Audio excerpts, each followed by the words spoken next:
लेकिन यदि जरूरत पड़े तो माननीय मुख्यमंत्री जी इस पर जरूर निर्णय ले कि अलग से इस डिपार्टमेंट को पावर करना है। यदि कभी आदरणीय मुख्यमंत्री जी से आग्रह करूंगा कि डेयरी विभाग भी एक अलग कर देना चाहिए, इतना महत्वपूर्ण है पूरे जीवन में, इसको पशुपालन से जोड़े हैं। लेकिन यदि जरूरत पड़े तो माननीय मुख्यमंत्री जी इस पर जरूर निर्णय ले कि अलग से इस डिपार्टमेंट को पावर करना चाहिए। और उसका मूल कारण है कि हमारे पास पानी, जंगल और एक तरह से आप कह सकते हैं कि ये जो दियारा का इलाका है, ये देश में सबसे अधिक दियारा हमारे पास है, वेटलैंड हमारे पास है। और जो सबसे अच्छा दूध होता है वो घास खाने से, गाय जब घास खाती है तो दूध का जो उत्पादन वो बहुत गाढ़ा होता है। खासकर यहाँ पर सहरसा के लोग होंगे, खगड़िया के लोग होंगे, दरभंगा के लोग होंगे, मुंगेर के गंगा के किनारे के लोग होंगे, या पूरा जो गंगा का बेसिन है। और क्योंकि हमारे पास नदियों का पूरा जाल है और उसके बेसिन पर जो भी गांव है, उस इलाके में जब आप दूध के उत्पादन को देखेंगे तो आप स्वयं महसूस करेंगे कि दूध कितना गाढ़ा होता है। किसी राज्य में उस तरह का दूध नहीं मिलेगा। मैं सहरसा में कतियाने स्थान है बॉर्डर पर, खगड़िया और सहरसा के बॉर्डर, वहां पहले ही हम लोग जाते थे, अब तो वहां सड़क बन गया और अभी स्टेट हाईवे भी बन रहा है। लेकिन जब वहां मैं पहली बार गया था तो दही जब लोगों ने खिलाया, क्योंकि पूजा करने के बाद हम लोग फास्टिंग में लगभग लोग रहते हैं, और जो दही खाया तो दही की स्थिति यह थी कि यदि उठाकर दीवार पर मार दिया जाए तो दीवार से नीचे नहीं गिरेगा। इस तरह का दही हमारे यहां होता है।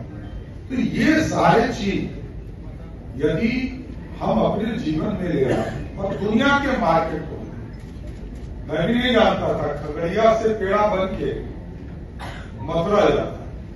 मथुरा का पेड़ा खाने के लिए हम लोग बहुत लालायित होते हैं कि हमको मिले तो मथुरा का पेड़ा, और पैकेजिंग होके जाता है खगड़िया से। तो ये इन चीजों को अपने जीवन में कैसे ला सकते, और विजय लक्ष्मी जी इसमें काम कर रही है, शेषर कपिल भी काम कर रहे हैं, लेकिन मेरा मानना है कि इसको और गति से बढ़ाना पड़ेगा। विभिन्न स्थानों पर सरकार ने कोल्ड चेन, स्टोरेज, बहुत सालों तक ये क्षमता काफी सुलभ होगी और काफी ये उपलब्ध रहेगी। मैं आज के दिन केवल छोटी सी 2-3 बातें किया और सरकार के संरक्षण में यह संस्था काफी आगे बढ़ी। लेकिन आपको इतना ही नहीं, जो हमारे जो मैन्युफैक्चरर हैं, उत्पादक हैं, उन्होंने भी यहां से अपना दूध का प्रोक्योरमेंट और प्रोसेसिंग शुरू किया। आप प्रोक्योरमेंट तो कर लेंगे, आप किसानों से इकट्ठा तो कर लेंगे, लेकिन जब बहुत ही एफिशिएंट स्तर पर आप उसको प्रोक्योर करेंगे। और दूसरा यह है कि आपका जो मार्केटिंग नेटवर्क है, आपका जो विपणन नेटवर्क है, क्योंकि आप अकेले थे यहाँ पर पूरे बिहार में, सुधा अकेला, जिस संख्या में और जिस रफ्तार से दूध उत्पादक कंपनियां आ रही हैं, मैं तो अभी भी चिंतित हो जाता हूं कि ये जो हमारा संरक्षित सुधार है, कॉम्फर्ट है, इसको अब अपने एफिशिएंसी को और इम्प्रूव करना। आपके जो उत्पादक हैं उसकी गुणवत्ता बढ़ानी पड़ेगी, आपका क्वालिटी कंट्रोल बढ़ाना पड़ेगा, आपका प्रोडक्ट बढ़ाना पड़ेगा। अब वो पुराना स्टाइल नहीं चलेगा कि भाई हम ऐसे ही चलते थे 15-20 साल 25 साल से, अब ऐसे ही चलेगा।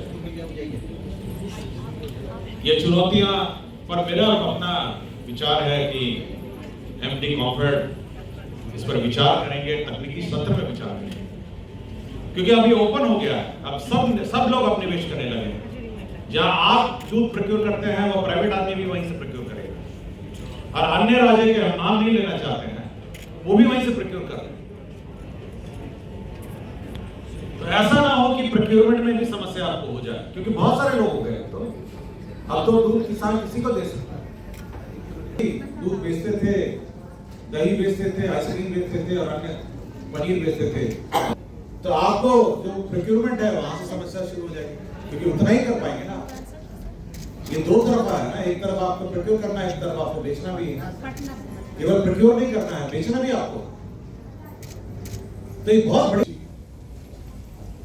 मेरा इतना ही संदेश है कि आप अब एफिशिएंट हो जाइए और अपना प्रोडक्ट का क्वालिटी और अपना जो, आशा करता हूं कि सभी हमारे जो कोऑपरेटिव के यूनियंस हैं इस चुनौती का सामना करेंगे और साथ ही साथ भविष्य में यह सुनिश्चित करेंगे कि